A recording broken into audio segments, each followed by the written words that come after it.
There are bridges, bridges in the sky, they are shining in the sun.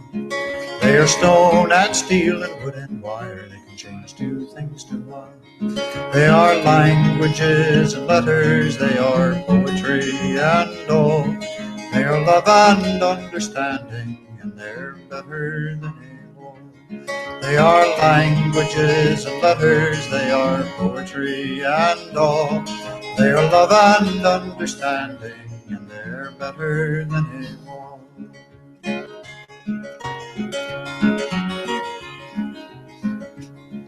There are canyons, they are yawning in the night. They are rank and bitter anger, and they are all devoid of light. They are fear and blind suspicion, they are apathy and pride. They are dark and so foreboding, and they're oh so very wide. They are fear and blind suspicion, they are apathy and pride. They are dark and so foreboding, and they're oh so very wide.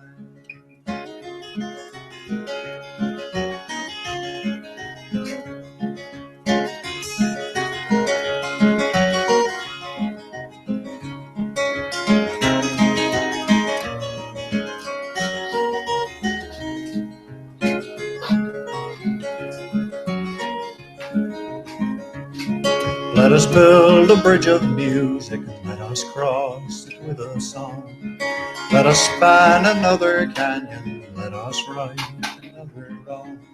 Oh, and if someone should ask us where we're off and bound today, we will tell them building bridges and be off and on our way. Oh, and if someone should ask us where we're off and bound today, we will tell them building bridges and be off and on our way. We will tell them building bridges and be off and on our way.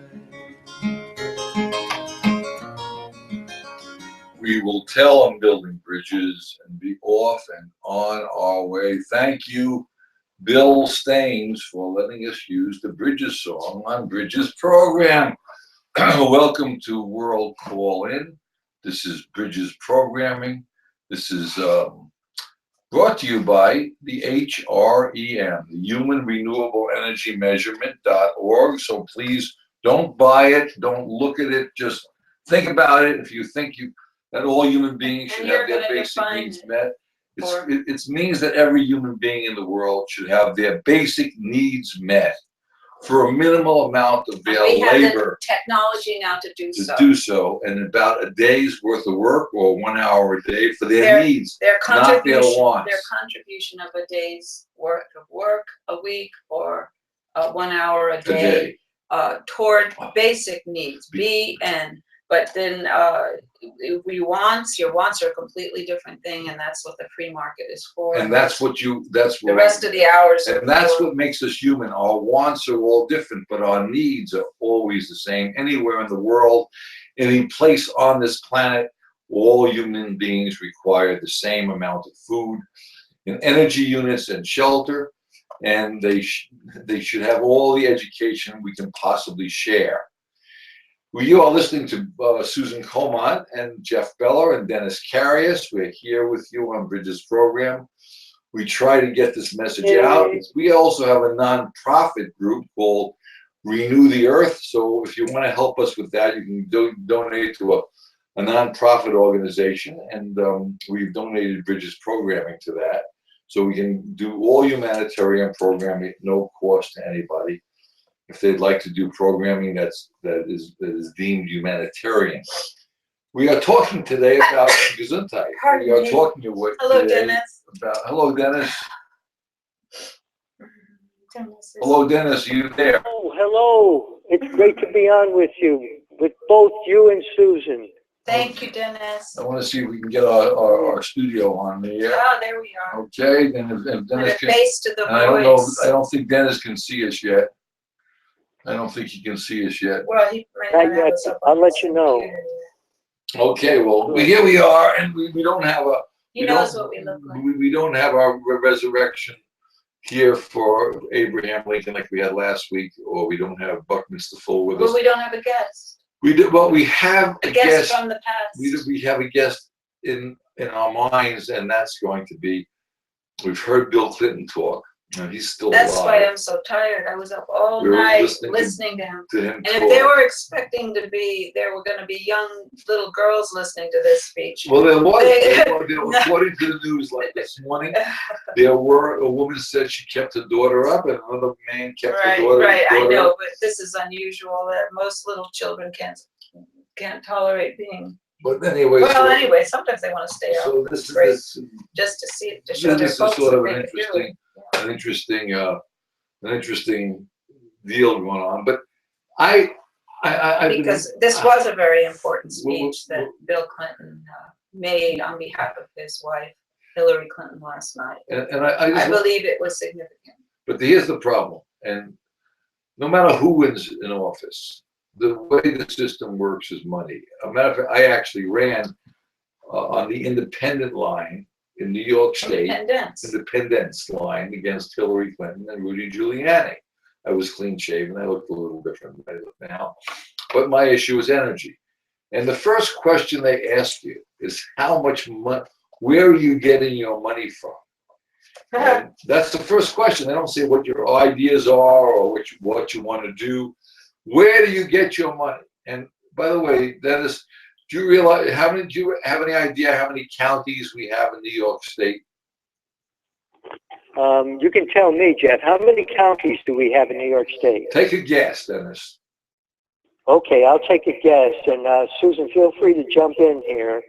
I'll say 40 counties.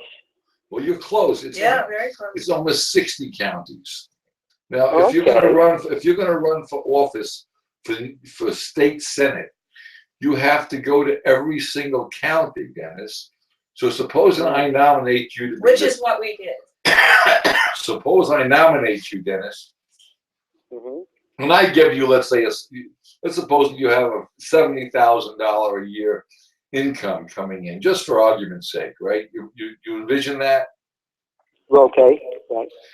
And I'm going to nominate you for state senate, and you're going to run for office, right? Mm-hmm. Right. Now, I want you to imagine you have to go to each one of these to meet with people in your party. You need to go to every one of these counties to meet with them, right? Right. Yes. Right. Now, so you get in your automobile, your car, no matter how efficient it is, and then you have to drive to that county, right? So let's suppose you go out to Buffalo, New York. So you drive out there, it takes you 5 hours, right? So you got to put gas in your car, you get out there, and now you're going to meet with these people, right? Right. Can you possibly go back home the same day and then go to the next county the next day? Wow. And then go to Syracuse, and then Rochester, and then back to Buffalo. So you have to really stay at hotels, right? Right. So you went to 60 counties, let's say, within the campaign time, and you stayed at, let's say, 60 different, well, let's suppose just 40 hotels, because sometimes you can come back home because it's close enough driving, because maybe you may only have to drive 3 or 4 hours and leave the next day, but most of the time you got to stay at a hotel, and the average hotel is about $75 or $100 a month, a night. So just how much is 100 times, let's say 40? Okay, and 100 times 40 would be 40,000. Let's see, 4,000. Right. It costs you forget the gasoline, just to stay in the hotels for that little campaign run, $4,000 just once. But also, you've got to take people out for dinner because they expect you to hobnob Take care of and pick up the tab. Of course. So that's another $300 or $400 every time you sit down for dinner. Now you add that, so you got 4,000 and times 10.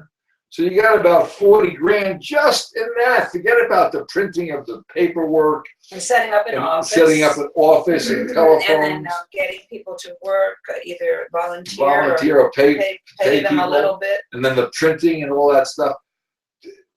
Running for office, and that I was being conservative, by the way. It's closer to a couple of $100,000, and that campaign I ran in was the most expensive senatorial campaign Because of Hillary Clinton's presence. And she had upped the ante to $1 million it was for a Senate over $1 million and that for was Senate. a first there too. She's profoundly capable of raising money. So this at that point, you know. So when someone says to you and that, now too. someone says to you that, and someone said Hillary doesn't take money, that's ridiculous because you couldn't possibly get that with small donations. It was almost $1 billion to run, $1 billion to run for office in this country at this time for the presidency. So she's right there with the high rollers. So all and of course Trump theoretically has his own money. I don't believe that. I think he borrowed the money and he'll probably bankrupt somebody when he does it. But I just want to focus on some, like I actually ran against Hillary and Rudy Giuliani, and I am an independent person. But it isn't to smear her in any way or to cast aspersions on people who have to raise this kind of money. It has to be because done. That is what the economics of politics demands, right. And the economics of just in general demands that in order for you to get your message out, your face in front of the public, etc. All these things are huge, as you've been describing, just from the very the beginning, just taking people out to dinner, and she's got probably 1,000 people working for her. So some of those are on payroll, some of those are volunteers. Well, but when they're volunteers, you have to take care of them too. You gotta bring food in and then make them comfortable wherever they're supposed to, and then also send them some contributions if they're in their states and they're trying to do work for you there. There's always organizations that you gotta send the signs out, Yeah, and all of the paraphernalia, and then finally the convention, and of course the whole Democratic Party or the Republican Party is behind this too financially. They set up the convention, they make the big presentation, the entertainment, they hire the high profile entertainers so that people will come to the convention, and it's a performance. Then finally, it's been a performance the whole time, but then it's the final. That's not appropriate. Anyway, I stayed up late. I know fell asleep because I heard you snoring. But then you woke up later because I think Bill Clinton raised his voice a little bit. And it woke you up because he was getting a little more excited about what he was saying. But do you want me to talk about? Yeah. Yeah, because I think. Well, Dennis said he took some notes. Dennis, you took some notes. Well, can I at least say what the program's about before Dennis gets into his notes? Go ahead. Okay, and then Dennis can talk about what he thought. You stayed up too, then, Dennis. You weren't snoring? Yes, I watched the whole thing. I did too. Every single word. And I'll read you what I heard, and then you can comment about what you think you heard too, and we'll see if there's any collaboration there. I know I'm tired because these things I stay up awful late. Anyway, this is what I wrote about in the summary, or at least the projected summary for what we'd like to talk about. And I'm going to just sort of paraphrase it because it's sort of dull to read it straight if it's your own words. Anyway, I believe that Bill Clinton was sincere and very eloquent in this speech. And I think he was trying to show that Hillary Clinton has been making important changes and making things better when she was able to have the connections, and this was around the time when she was in college and graduating and getting her other degrees that she got. I've forgotten where she went. Brown. No, Brown. Wellesley. And she started having the connections that she would keep for the rest of her life and keep building on. And she was able to get assistantships and internships and things in the summer that were it was an interesting time. She was right there when equal rights were being,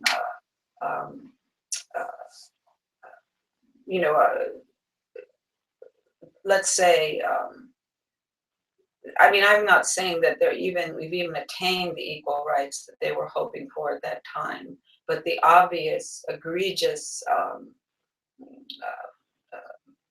very demeaning activities that were going on, they were things that Hillary Clinton was able to start shining a spotlight on them and saying this is absolutely unacceptable in our country. And she found quite a few of those types of behaviors, and her participation at that time, even as a college student, was made things better.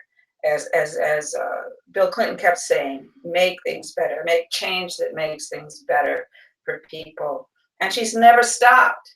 And actually, she was already of a mindset before she went to college to be a person who was what people would consider an overachiever, if they're being mean about it. But she was the president of this, she was the president of that. You can read her autobiography or her biography. It's very easy to pull that up, on the internet. And I think that from everything I've read, and I've read those accounts on the internet, and then hearing Bill Clinton and his accounts of who she is and was, these things were amazingly consistent. There were some inconsistencies because I lived through a couple of the things that he kind of skimmed over, and that's fine. Nobody's friggin' perfect, and I'm certainly not.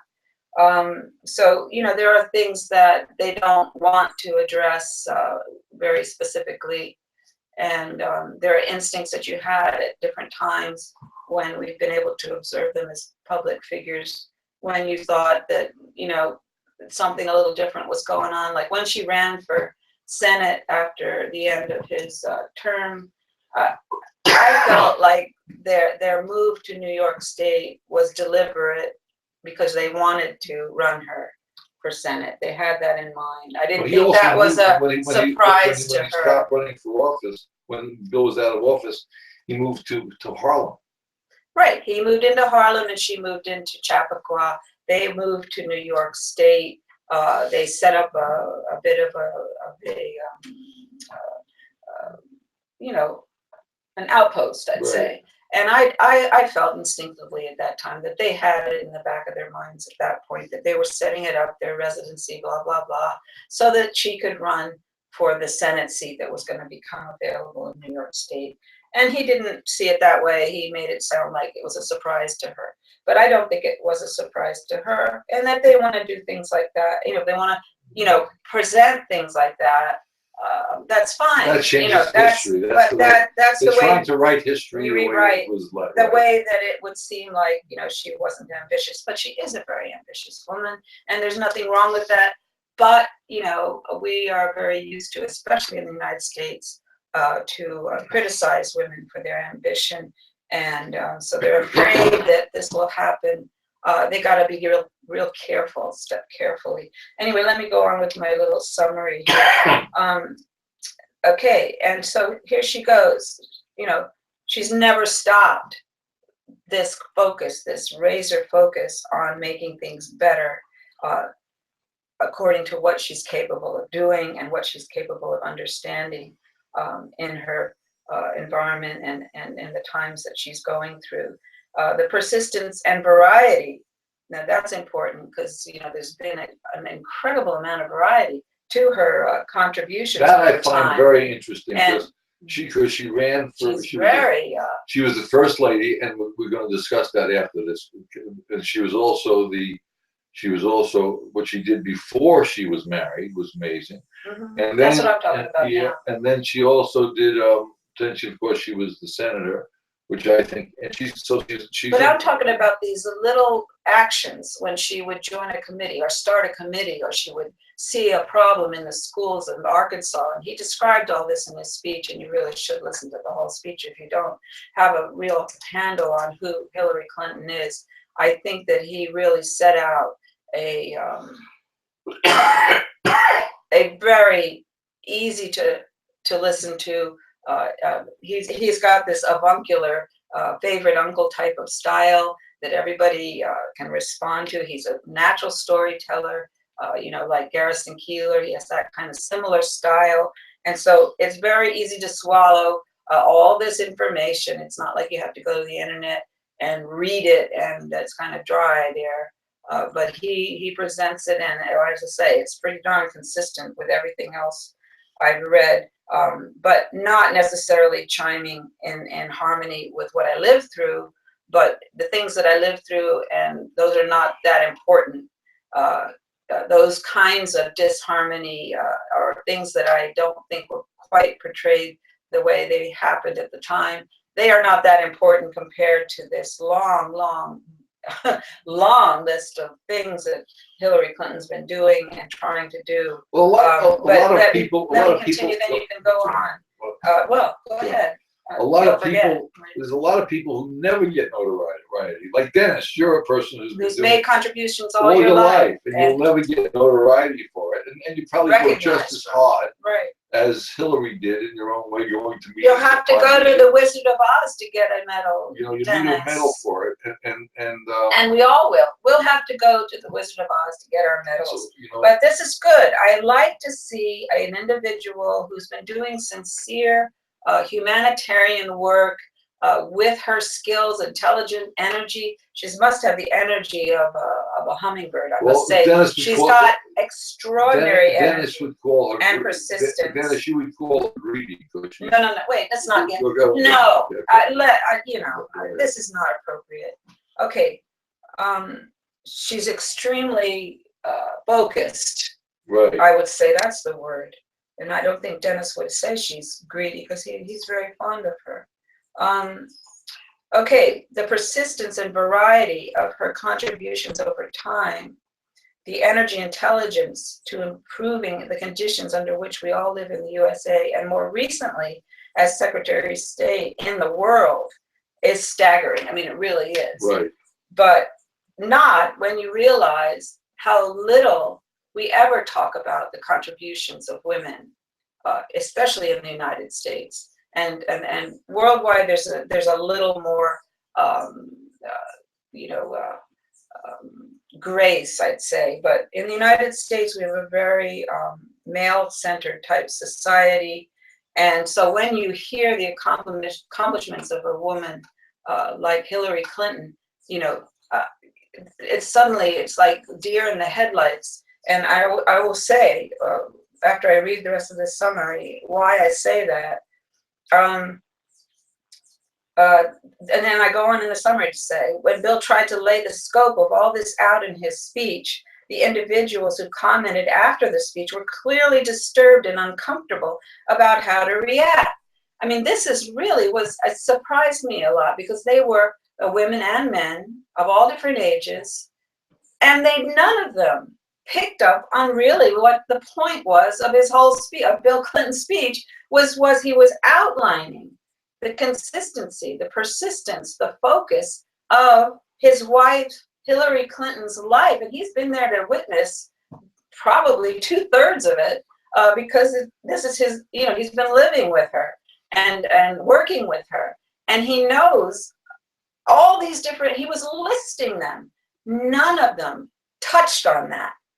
They didn't even comment on it. Right. And that was the bulk of his speech, telling all these impressive accomplishments and this relentless focus and the differences she actually made, and programs that she started that are still functioning.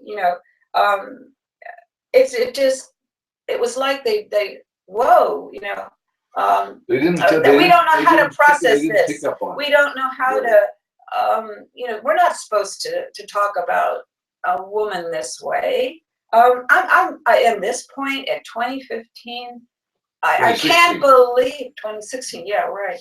I was up late. I can't believe that we are still so burdened by preconceptions about male and female. If this was a male, you'd have all these. Oh man, they would be talking about all these accomplishments, and they'd be, you know, getting, you know, red in the face, and couldn't say enough. So, but what you saw on their faces was, whoa, who knew? You know, I didn't know that. Whoa. We know so little in the United States about our female citizens. We know so little about their constant, quiet, essential, and profound contributions. And I'm not just talking about politicians who, you know, I'm talking about everyday women, what they're doing all the time. You know, it is no joke, you know, this multitasking thing, right? Oh my gosh, it's there And all the by time. way, And it's just great. I mean, I'm not complaining. I'm saying it's great to see the light shining on one of us, one woman who is clearly without a whole lot of, with a lot of resistance and not a whole lot of, I mean, I know she has great friends and she talks about that, and other people say I'm a great friend of Hillary's. Who knows, you know, who your great friend is. But if she's like any other woman in this country, she has not had a great deal of support. She's gone on because it's something in her that she feels that this is the right thing to do, that this is what she's comfortable in, this kind of behavior that makes things better for other people. And I just, I'm glad that Bill Clinton formed his speech in this way. I'm sorry that the reporters didn't pick up on what he was saying. It's probably too much for them. It wasn't in the script that they wanted to go toward. One person even, I think it was, what's her face, who's always on the NPR. Anyway, it doesn't really matter who. She tries to say, well, you know, what about this date and this date? And she's referring, of course, to when he was unfaithful to his wife while he was in office. You know, they wanted to bring up something that you'd expect Donald Trump to bring up, and he will bring up over and over and over again. And Bill Clinton made it clear in his speech that he really even warned her not to marry him. And I'm sure she knew he was a philanderer when she married him. And that's why she had a hard time deciding to marry him. But they knew that as a couple, they were very, very strong force. They could both accomplish what they had ambitions to accomplish. And finally, she did agree to marry him. And that, you know, and they have made history. And she is making history. So they were right.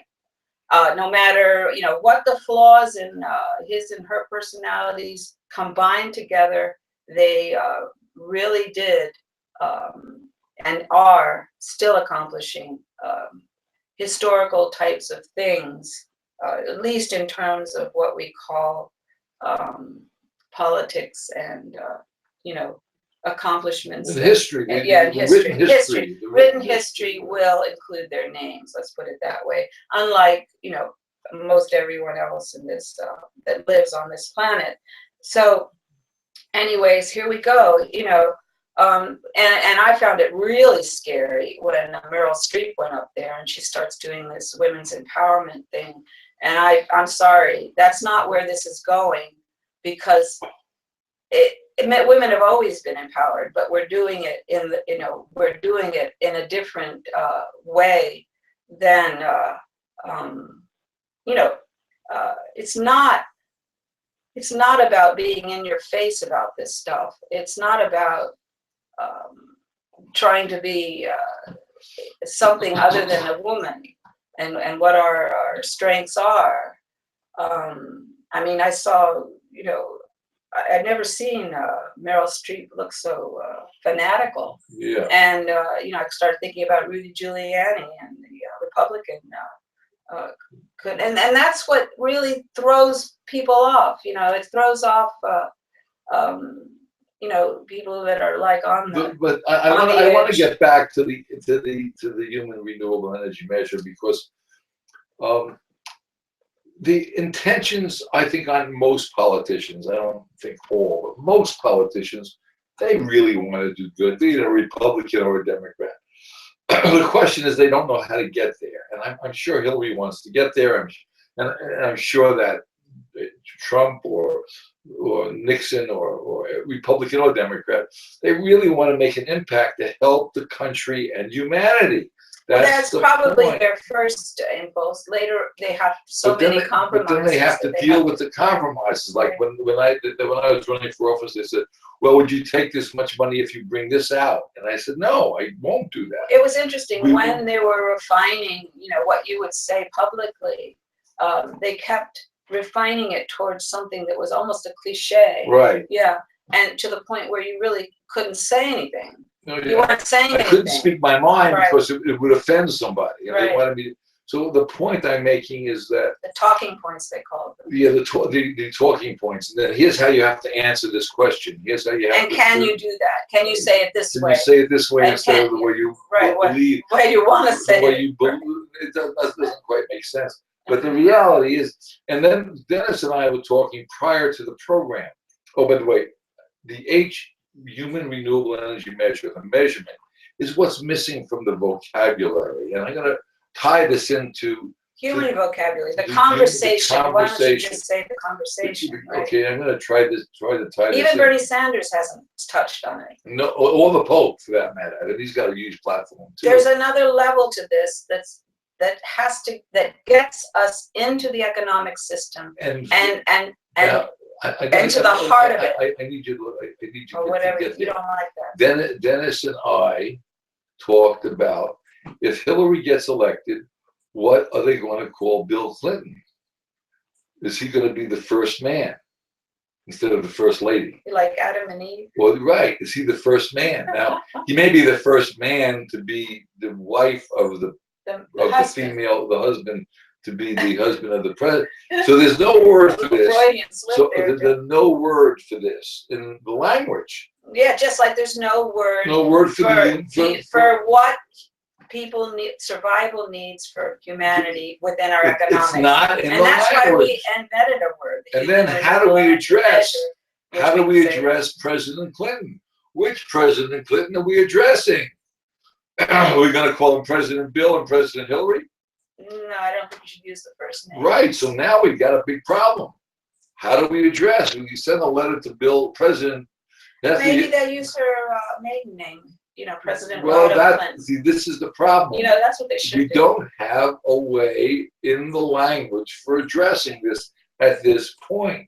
The same that's why it's also groundbreaking. They say that, and there's no way to address the HRM either, because there's no measurement, there's no word in the vocabulary. And that's why those reporters look so puzzled. You know, here is a man actually promoting his wife to be all these forces. There's one first, there's another first, to be president of the United States. Three things that are profoundly never ever happened in this country. You know, the husband of the candidate promoting her to be president of the United States. So they're whoa, I don't get it. So we have not evolved yet for that. And then. So we have to even invent ways to react to it. Yeah, a new word, a new way to react to it. I mean, and right now it's been the economic system. And it's kind of interesting to see men that. in this country as presidents, as Dennis would say. Yeah, we've had 60 some odd presidents, and they've all been men. We need a woman, but the reality is it's not that we need a woman. A new way of thinking about politics, and a new way of thinking about humanity, and a new way of thinking about the economy. And actually that if there is a woman president, that would be like symbolic of some kind of mental change within the country, which I think is very And that's what I important for think this Dennis, to happen. Dennis Because is we're talking about. really keeping behind a.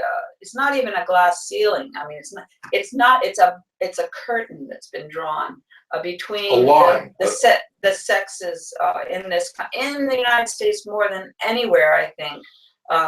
Except in countries where religion divides the sexes so profoundly. And that's because And of economics too, by the way. Don't ever think that religion is because of just belief. Oh no, It's they were about often economics right. that control the religion. It was the way the families kept the money within their families, and when they married, they made sure that I want to ask Dennis, because Dennis the property was going to be Dennis passed said on, he took and notes. the woman was property. Yeah, I want to know the notes Dennis took. The first slaves were women. Okay, what did you, Dennis? You said you took notes on what Bill was saying during Bill Clinton, President. During his speech, right? During his speech, what notes did you take? Do you have them handy, or do you have to get them or something? Oh, yes, yes, and it's great. I've got Jeff and Susan right on my screen now. This is good to talk to both of you. Okay. Tell us what you thought. Right. It started out, I was kind of surprised. It started out just being very personal about how he met Hillary in the spring of 1971. Right. Yeah. At a library in her school. Right. In Very Illinois. touching. Yeah. And, right. It was interesting. Later they went to Arkansas. It was in 1975, 4 years later, that they married. And then I wrote down here, let's see, Hillary Clinton secures historic nomination as Bernie Sanders steps aside. Okay. Yep. She was nominated. The first woman to be nominated by a major party for president. Right. And she's done this all her life. She was the first. I mean, if you look at her, she's always been the first. It's amazing. Yeah. Right, and I really think we could reform things by having our first female who's been in the White House for 8 years. I think we could reform things in this country if they ever get dysfunctional. Well, I actually. Well, what other things did you react to? I actually heard someone talk about this earlier, and I was shocked that I heard this. And I forgot which program I was listening to, and it was a congressman. He was saying that don't ever think we have a dysfunctional government. Our government functions, and this was something I've been saying for years. This government, both Democrats and Republicans, function excellently for the very wealthy people, for the top 0.1% of the population. They function. And that was always predicted in a capitalist type of economic system, right, which creates a capitalist society. Yes. Okay, so now we are the most capitalist. But what I hear you saying, Dennis, what I hear you saying, Dennis, is because we vote in, we're changing, or they say breaking the glass ceiling. We're changing the way we think in just one aspect. And therefore, you're saying maybe the next aspect could be we look at the problem with the economy. Or with the way the economy is influencing government. Right. And that's where you're going to, because you're saying, wow, we're breaking the glass. We're changing the way we do business. And you like that idea. But I don't believe that alone will ever do it without a way of saying, from the rest of the population. It's not going to come just from. We have a measurement here. We have the first female president elected. So the measurement now, how many presidents we had so far? 60 some odd presidents? No. She'll be the 50. 43. 43. Yeah, 44. Okay, 43. No, 40. Really? I thought Obama was 44. Okay, it doesn't matter. Oh, well, the point is, but one of them's been in twice. I see. Yeah, you're saying the twice. The point I'm making is that the measurement you're saying, Dennis, is let's start equalizing it from the number. And you're saying, well, she's the first one out of 44 presidents. So you're changing, you're looking at a number, isn't it? But let's make it so it's an equal population. So why isn't it equal amount of females to males?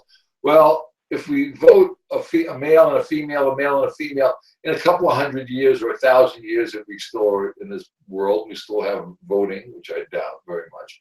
But if we do, then it wouldn't matter. It would be start to become equal.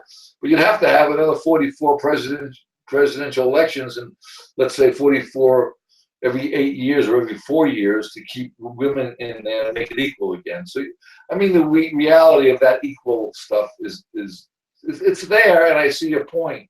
But at least it's a beginning to start thinking differently. And what you're saying is not so much equalize or maybe you should do better than someone else. What you're saying is we need to change the way we're doing business. I see it though is not just, I agree with what you're saying, but I'm not saying that all these male presidents have done a bad job. It's just that they now, can't do a better job. Now you can add even more information to the mix if you don't draw that curtain between the sexes and say that these are the things that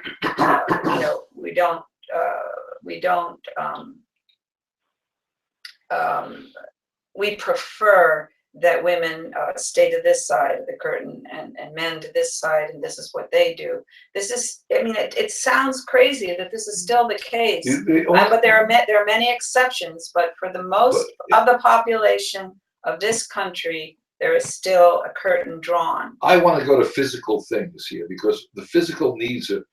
If you're driving a car, and that's limiting. If you're driving a car, the amount of information. If you're doing footwork, or you're going to school, or you're doing something that isn't based on physical strength or size or weight, then you can say, well, a male can do this, but most females can do as much as any male until you get to physical limits. Like 100 pounds lifting, right? 1,000. But with equipment today, a female could drive a bulldozer or a heavy piece of equipment as good as any male.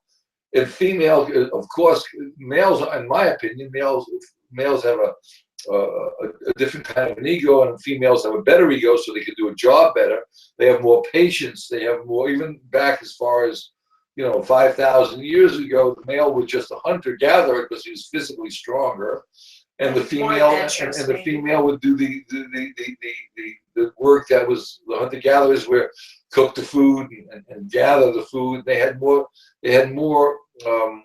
abilities to do these things, and they were able to I don't like the word multitask because no one can multitask. I don't believe. Well, I think too the millions of years of training of our species, with the males and the females were dominantly doing what would be considered multitasking, and the males were more focused on specific tasks that took them out of the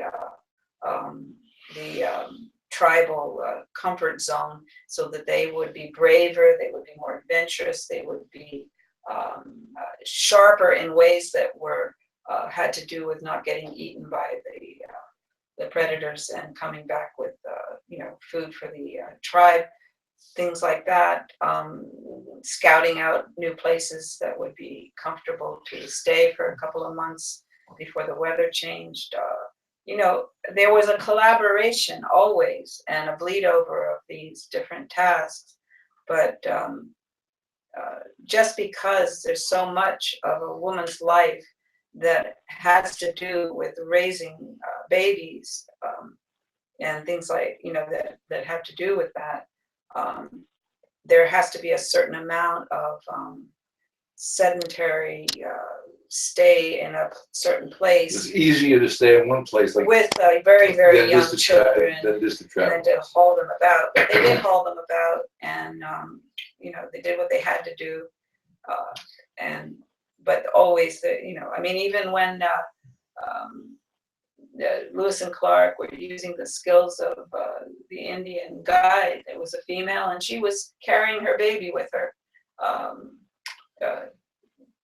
While she was taking them through the wilderness. I can't even pronounce her name right now. It's a long name, and I wish I hadn't messed it up there.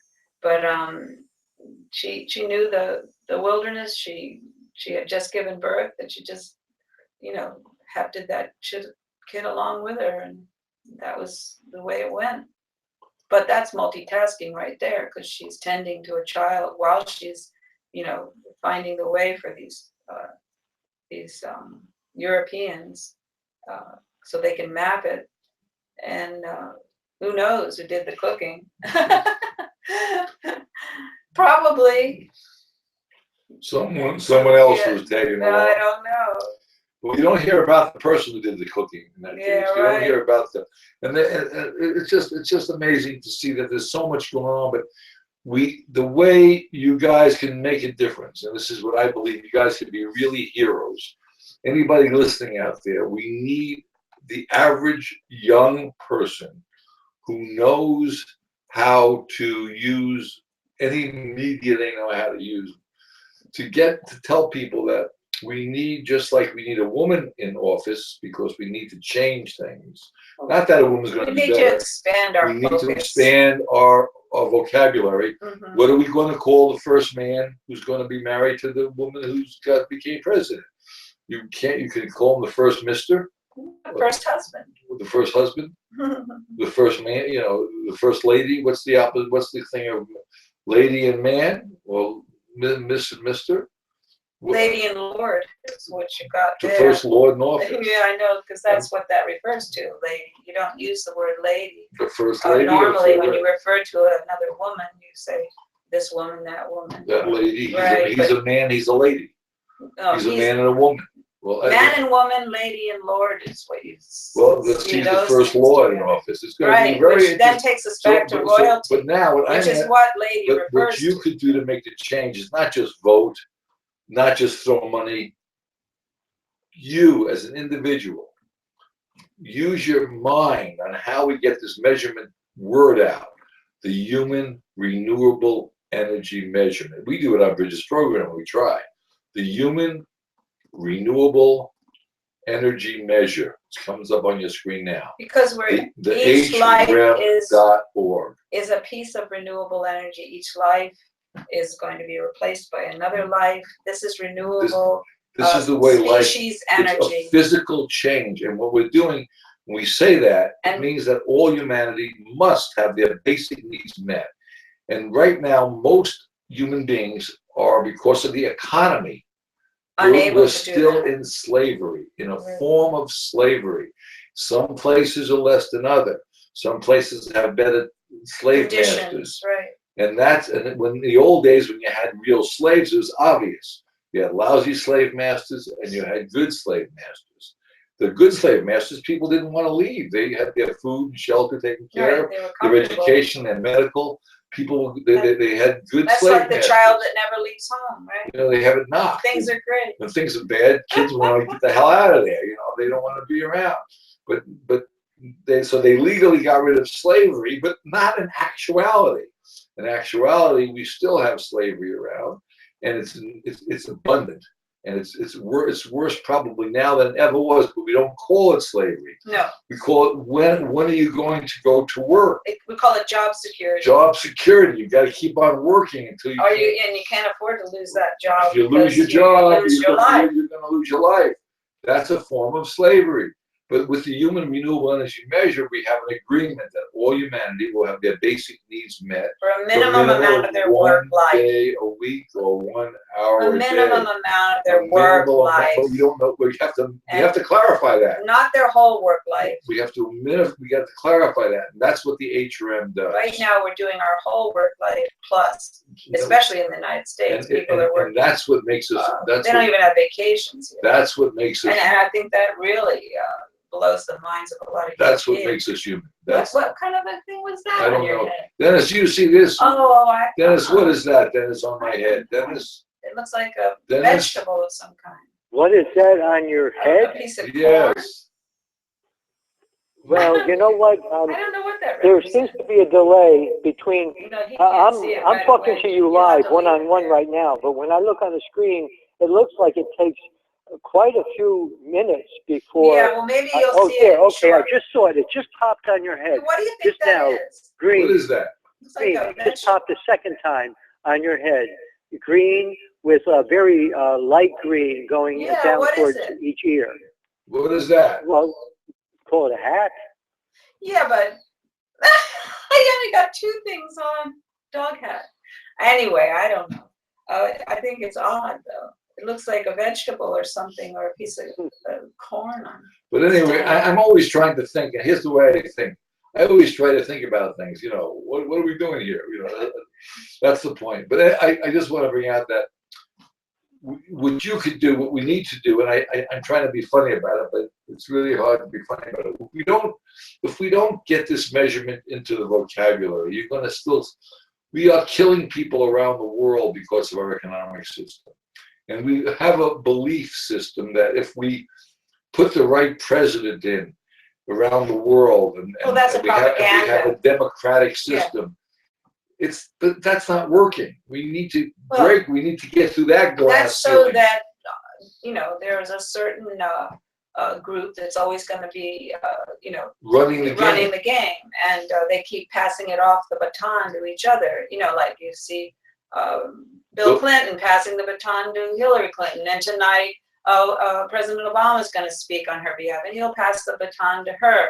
And you know, all and these the Bush people, family, which you know, the father and the son, and they all exactly. and the Kennedy family, and Right. all these people. And then if you look at the history of the presidency, it's always been very, very wealthy old men. Now the point is, occasionally you get someone like Clinton who wasn't born into wealth, and I really think that when you get someone from a different economic stratus, Abraham Lincoln, but when you get someone from a different economic stratus, you get some input that's you get a better input. Well, you get some different input, and that's what we're hoping for. Once you draw that curtain, but there's another problem I'm looking at. What I've been looking at in the last year, I have a lot of well-educated friends with PhDs, which I call please help and donate. But you have a friend who says it pile higher and deeper. Pile and deeper, a PhD who says that. But the reality is that most educated people, and because of media, most people are intellectually paralyzed. They can't think out of what they've been taught. Or the expression is out of the box. We must start to think beyond, keep an open mind that we need a change, but you have to understand the change must benefit all of humanity. And there's no question of how we're going to pay for it. There's not a problem with that. We have enough technology to make sure every person, 7 billion people on this planet, have their basic needs met. The Pope said that. Bernie Sanders was alluding to that. I'm hoping Hillary Clinton picks up on that. I don't think that the people who believe in the money system can pick up on that. No, they don't have the ability to understand what Sanders and the Pope is saying. I'm hoping that, and this is just a hope, and I'm hoping Dennis is right, that if we put a woman in there, maybe she will be able to pick up on what Sanders is saying and what the Pope is saying, and we can get a measurement that all humanity has their basic needs met. Basic needs, not wants. Wants is what the capitalistic system works on, and that's what makes us human, and that's why we have a problem with what's going on in the system. So Dennis, are you happy that you see Hillary Clinton gets the nomination? Oh yes, because Hillary, I think she will be so like, in other words, if she's the very first female president in this country after 43 male presidents, her reputation is going to be so important. I think she's going to want to do a great job, just so that she, you know, as the first female, she can just show that this is a good direction to go. Maybe her daughter will get elected in 10 years. Well, let's not start a dynasty. That's a dynasty, isn't that? Isn't that the way we deal with the Queen? And her daughter is going to speak tomorrow. Isn't that the way we talk about the Queen, Queen Elizabeth? Yeah. And Queen and the Kings? Do you want to really see that happen? It's happening. Yes, there are countries. In this country. In this world, there are countries that have female leaders, yes. Yes, but you want it to all come from the same family.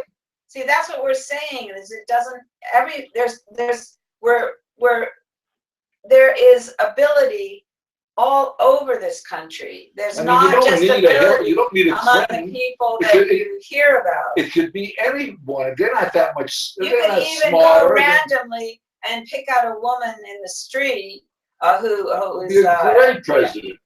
She could do just as good a job as any of our past presidents. You can say things about a black person. The first black person we had in office, he did good, but he didn't do as good as he could have done. So we keep on. No one can do as good as they. And even you know.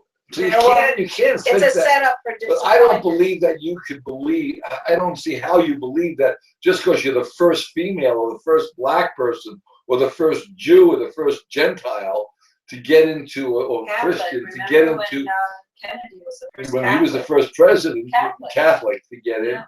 I mean, you can't say that because you're controlled. You're hogtied by the system itself. Right. So you can't. And that's interesting that was such a scandal then with Kennedy, because that just shows how incredibly Protestant this country was and is. No, they had a prejudice against Catholics because the Catholics were persecuting the Protestants in Europe, and that's why the Protestants came over here, because they were being killed and prosecuted. From religion. Well, they wanted to be able to practice Protestantism, and of course then it broke into many different Protestant groups. But they still can all get together and not like the Catholics, you know, because you could feel that when Kennedy was running for office, and then it was overcome. Just like each time, and this time, if Hillary Clinton becomes president, that tension on a certain level, female, on a certain level, will be overcome. The tension, or not, because look how much more prejudice came out when we had a black president. Right. So it could get actually worse for women when you just don't know how this is going to play out. She is totally capable of being president. She's intelligent, focused, organized person, and sincere in her core beliefs of helping families, children, making things better for people in general. Once she has the full scope of all of the responsibilities of being president, like any president before her, I should think it would be extremely difficult to focus with a great deal of attention on anything. How do you handle 100 different issues coming at you every day, and then emergencies too, and then you have to appear and console families whose members have died under horrible circumstances that the news media wants to you know what I'm saying? Of course, right. Portray over and over and over again how the president becomes, as Obama as well. Please remember, you have to go out. Remember, humans. We have to go out. We have a minute. Okay, Dennis. Thank you very much. Thank you all for listening. And we'll Thank you, Susan. Good night. You wonder where the money's gone. Well, here's I some know I'm food for taking thought. that. It all comes down to energy. Fossil fuel affects our lives like ripples on a lake. Cars and farms and factories and trucks. Supplies go down and prices soar, our futures are at stake. And when it's gone, it won't come back, and we'll be out of luck. Oh, energy, energy. It all comes down to energy. You wonder where the money's gone? Well, here's some fuel for thought. It all comes down to energy. We can get our energy from corn and grass and trees. Even trash converts to biofuels. Break loose from the stranglehold of oil companies. Renewables can fuel the world. We're here to spread the news of energy. energy, energy. It all comes down to energy. You wonder where the money's gone? Well, here's some fuel for thought. It all comes down to energy.